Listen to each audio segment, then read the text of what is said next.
আসসালামু আলাইকুম, কেমন আছেন সবাই? আশা করি ভালো আছেন, আমিও ভালো আছি। এই যে শুভ সকালবেলা, এটা মানে 9টা বাজে। এটা সকালবেলার দৃশ্য।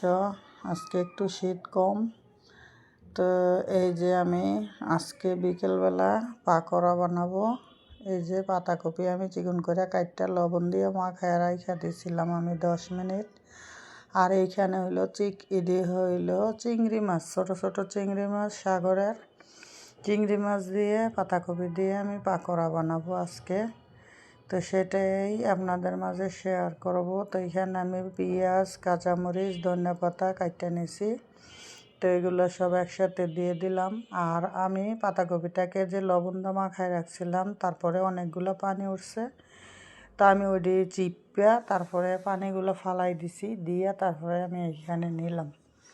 তো আমি এইখানে দিয়ে দিলাম, আগে তো লবণ দিয়েছিলাম, তো কম করে আমি লবণ দিছি। হলুদ গুঁড়া দিলাম, ধনিয়ার গুঁড়া দিলাম, জিরার গুঁড়া, তারপরে দিলাম একটু মরিচের গুঁড়া দিয়ে, আর একটু দিব গরম মশলার গুঁড়া দিয়ে, তারপরে আমি এটা একসাথে মাখাবো। এটার সাথে দিব আমি বেসন। আমি বেসন ভাঙায় রাখছি, আগেই বলছিলাম। আদা রসুন বাটা একটু দিয়ে দিলাম।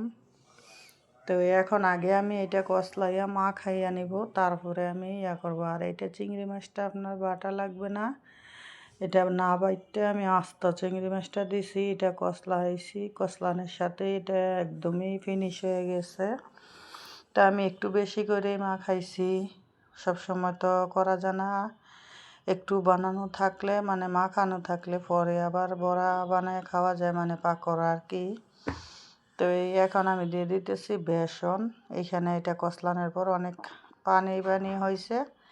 তো এইখানে আমি আর আউট পানি দিব না, এইখানে আমি এই মশলার মধ্যে মনে করেন আমি বেসন দিয়ে দিলাম। এই বেসনটা আমি চালের গুঁড়া দিয়েও বানাইছি, চালের গুঁড়া, পোলাও চাল দিছি, আর 4 রকমের ডাল দিয়ে বানাইছিলাম। তো এইটা দিয়ে পাকোড়া বানাইলে আমার তো খাইতে খুবই ভালো লাগে। তো জালের জন্য একটু শুকনো মরিচের গুঁড়োও দিয়ে দিলাম আমি। তো এইটাতে মনে করেন যতটুক প্রয়োজন আমার ততটুক দিলাম, আমার আর একটু লাগবে বেসন। তো আমি এটা মাখাইয়া আমি অর্ধেক ডিপ ফ্রিজে রাইখা দিব বাটিতে করে।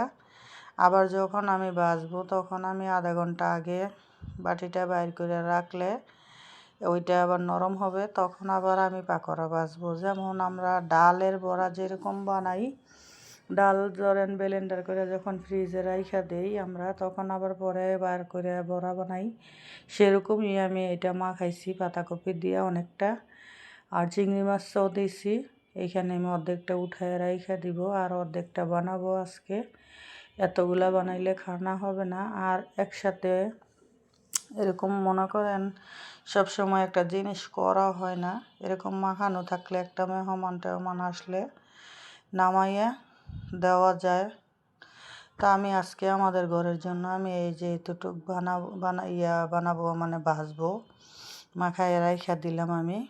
তো সময় থাকলে আপনি 10 মিনিট রাখতে পারেন, না থাকলেও কোনো সমস্যা নাই, সাথে সাথে ভাজিয়ে নিলেও হইব। তো আমি এইটার সাথে সাথেই ভাজিয়ে নিতেছি।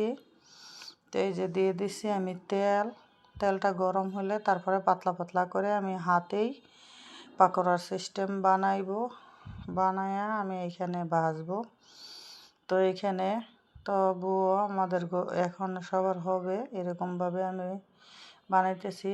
চ্যাপটা চ্যাপটা করে হাতে বানাইয়া এটা চুলায় দিতেছি। তাও আমার গরম হয়ে গেছে তেল।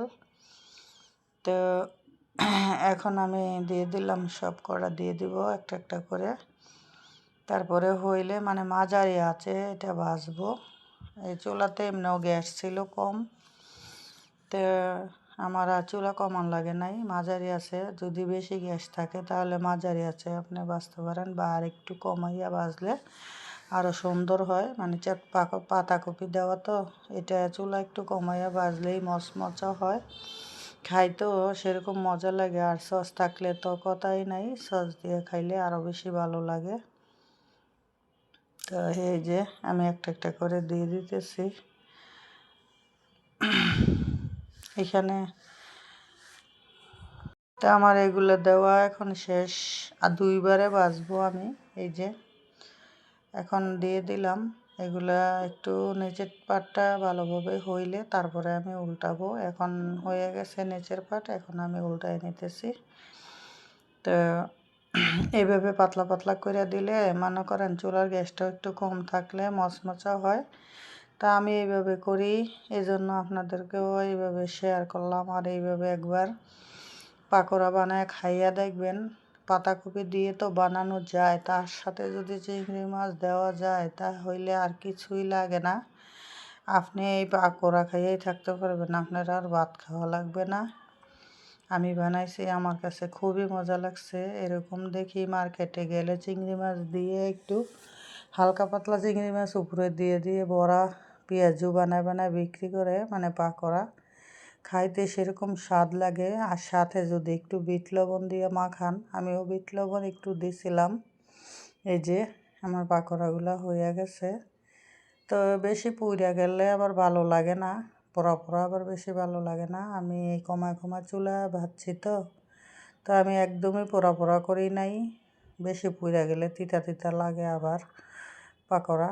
তো এই যে আমি উল্টা উল্টায় সুন্দর করে ভাজা নিচ্ছি এগুলি। এই যে দেখছেন কি সুন্দর কালার হয়েছে। তো আমি তেল দিয়েছিলাম, এই যে কেমন লাগছে দেখেন ভিডিওতে।